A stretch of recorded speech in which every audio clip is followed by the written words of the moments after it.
सरल रेखा में गति। तो सरल, नेक्स्ट टॉपिक है सरल रेखीय गति। ये नया चैप्टर है, इसमें यांत्रिकी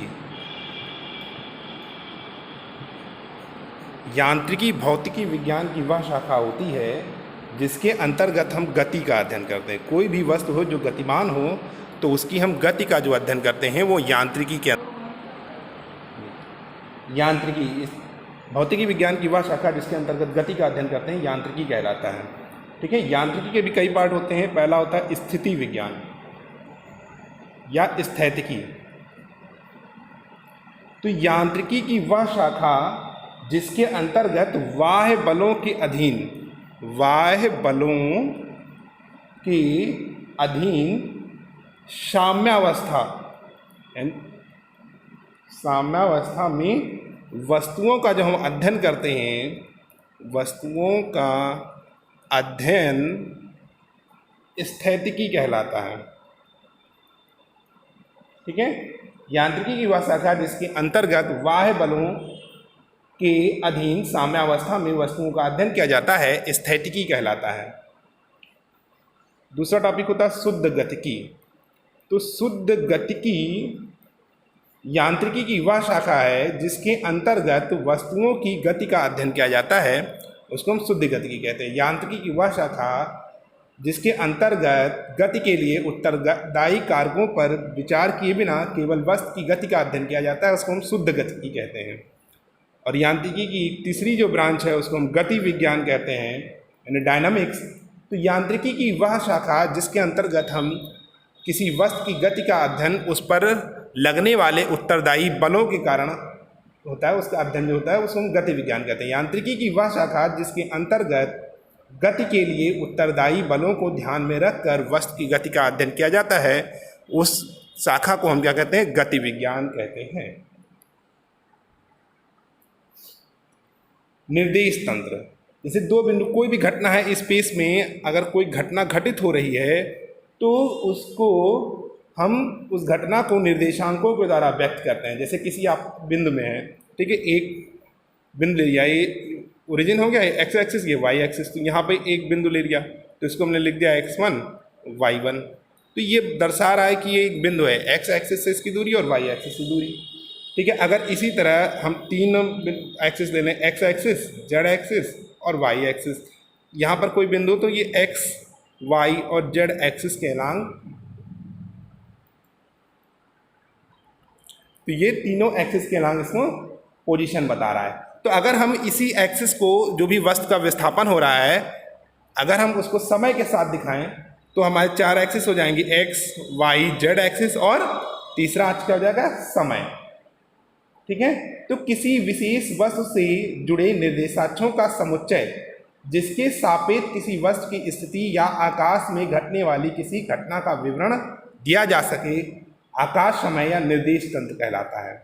किसी बिंदु की स्थिति को स्पष्ट निर्धारित करने के लिए हमें एक संदर्भ बिंदु तथा अक्षों के एक समुच्चय की आवश्यकता होती है। तो जैसे ये एक समुच्चय है ना, ये उसका मूल बिंदु हो गया।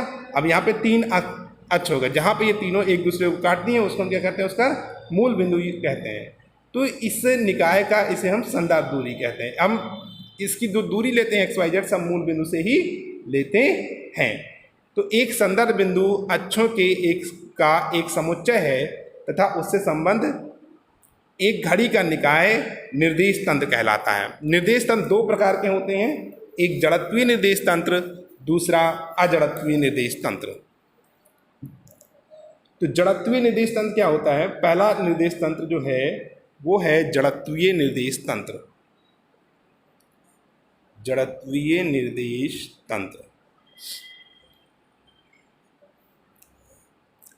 जड़त्वीय निर्देश तंत्र क्या होता है? न्यूटन के प्रथम नियमानुसार ऐसा निर्देश तंत्र जो वस्तु की विराम तथा एक समान रैखिक गति कर सके, जिसमें वस्तु विराम और एक समान रैखिक गति कर सके और उस पर कोई बाह्य बल ना कार्य करे। ठीक है, तो उस निर्देश तंत्र को हम जड़त्वीय निर्देश तंत्र कहते हैं।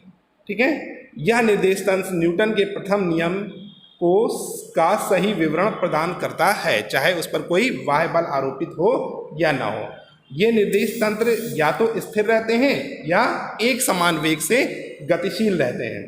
ठीक है, इसको हम गैलीलियो निर्देश तंत्र भी कहते हैं। जैसे किसी वस्तु पर अगर त्वरण है, अगर त्वरण ए अगर शून्य हो जाए तो फार्मूला क्या होता है, बल बराबर द्रव्यमान गुणे त्वरण। अब त्वरण अगर शून्य हो गया तो बल भी शून्य हो गया, अर्थात उस पर कोई बल कार्य नहीं कर रहा हो। तो किसी जड़त्वीय निर्देश तंत्र के सापेक्ष एक समान वेग से चलने वाले सभी निर्देश तंत्र जड़त्वीय निर्देश तंत्र होते हैं। किसी कण का त्वरण उन सभी जड़त्वीय निर्देश तंत्रों में समान रहता है जो एक दूसरे के सापेक्ष नियत वेग से गतिमान होते हैं। पूर्णतः जड़त्वीय फ्रेम प्राप्त करना अत्यंत कठिन है। सभी जड़त्वीय फ्रेम लगभग जड़त्वीय होते हैं। ठीक है, व्यवहार में पृथ्वी से संबद्ध कोई भी निर्देश तंत्र जड़त्वीय निर्देश तंत्र नहीं है, क्योंकि पृथ्वी अपने अक्ष के परितः हमेशा घूमती रहती है। भाग्य आयो। अजड़त्वीय निर्देश तंत्र वे निर्देश तंत्र जिसमें न्यूटन के गति विषयक नियम वैध नहीं होते हैं। ठीक है, वो उसे हम अजड़त्वीय निर्देश तंत्र कहते हैं। अजड़त्वीय निर्देश तंत्र में न्यूटन का जो गति विषयक नियम है वो वैध नहीं है। वे निर्देश तंत्र जो त्वरित गति करते हैं तथा त्वरित गति से गतिमान वस्तुओं की गति को स्पष्ट करने में सक्षम होते हैं, उसको हम अजड़त्वीय निर्देश तंत्र कहते हैं। इस निर्देश तंत्र में त्वरित वस्तु पर एक छद्म बल कार्य करता है। जैसे कोई वृत्ताकार पथ है, मान लो ये एक रास्ता है, अब ये कर्व है, मुड़ा हुआ है, अब यहाँ पर कोई कार मुड़ रही है, तो जब वृत्ताकार पथ पर मुड़ती हुई कार से संबद्ध निर्देश तंत्र एक अजड़त्वीय निर्देश तंत्र है, क्योंकि वृत्ताकार मोड़ पर कार मुड़ते समय उसमें बैठा यात्री वृत्ताकार पथ के केंद्र से बाहर की ओर एक बल का अनुभव करता है, जिसे हम अपकेंद्र बल कहते हैं, जबकि वास्तव में उस पर कोई बल कार्य नहीं कर रहा होता है। इन निर्देश तंत्रों में वस्तुओं की गति का अध्ययन न्यूटन के गति विषयक नियम के आधार पर नहीं किया जा सकता है। ठीक है, इसलिए इसे हम अजड़त्वीय फ्रेम कहते हैं। ठीक है, पृथ्वी जड़त्वीय निर्देश तंत्र है या अजड़त्वीय निर्देश तंत्र। पृथ्वी देखो अपने अक्ष के परितः घूर्णन करती रहती है और तथा सूर्य के चारों ओर एक कक्षीय गति करती है, तो दोनों ही गतियां उसकी त्वरित गतियां हैं। ठीक है, पृथ्वी का अपने अक्ष के परितः जो 24 घंटे लेती है घूमने में, और सूर्य के चारों ओर घूमने में लगभग 1 वर्ष लेती है। ठीक है,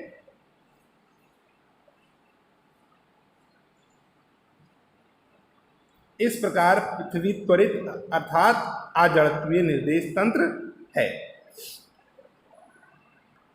नेक्स्ट टॉपिक है विरामावस्था। विरामावस्था जब कोई वस्तु किसी निश्चित संदर्भ बिंदु के सापेक्ष समय के साथ अपनी स्थिति अपरिवर्तित होती है तो उसकी गति क्या कहती है, विरामावस्था कहलाती है। जैसे कमरे में लगा पंखा, डेस्क पर रखी किताब आदि। ठीक है, जब कोई वस्तु निश्चित संदर्भ बिंदु के सापेक्ष समय के साथ अपनी स्थिति परिवर्तित करती रहती है तो वस्तु की गति क्या कहलाती है, तो वस्तु गति की अवस्था में कहलाती है। अगर समय के साथ वस्तु की किसी, मान लो ये एक बिंदु है, एक वस्तु यहाँ रखी है, एक वस्तु यहाँ रखी है। ठीक है, तो समय के साथ इसकी स्थिति में परिवर्तन नहीं हुआ तो क्या हुआ, ये वस्तु विरामावस्था में हो गई। लेकिन मान लो इसको हमने समय के साथ ये यहाँ पे पहुँच गई तो इसके सापेक्ष इसकी दूरी बढ़ गई, इसकी स्थिति क्या हुई, इस स्थिर बिंदु के सापेक्ष इसकी स्थिति बदल गई।